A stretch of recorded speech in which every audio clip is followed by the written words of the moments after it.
আসসালামু আলাইকুম রহমতুল্লাহ। বাংলাদেশ জামায়াতে ইসলামী ৭ নং পূর্ব চরবাটা ইউনিয়নের পক্ষ থেকে ৫৫তম মহান বিজয় দিবস উপলক্ষে ৭ নং পূর্ব চরবাটা ইউনিয়নের সর্বস্তরের জনগণ এবং দেশবাসীকে আন্তরিক অভিনন্দন ও শুভেচ্ছা জ্ঞাপন করছি। প্রিয় দেশবাসী, আমরা স্বাধীনতার ৫৫ বছর পেরিয়ে গেলেও আসলে মূলত আমাদের স্বাধীনতার পরে আমাদের যে প্রাপ্তি, সেই প্রাপ্তি আমাদের প্রত্যাশার আলোকে হয়নি।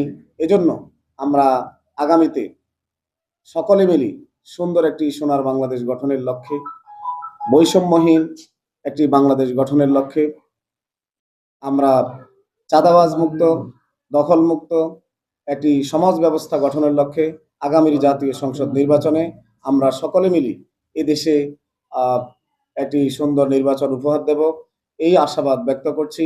বিজয়ের এই দিনে সকলকে আবারও আন্তরিক মোবারকবাদ ও ধন্যবাদ জানিয়ে শেষ করছি। আসসালামু আলাইকুম রহমতুল্লাহ।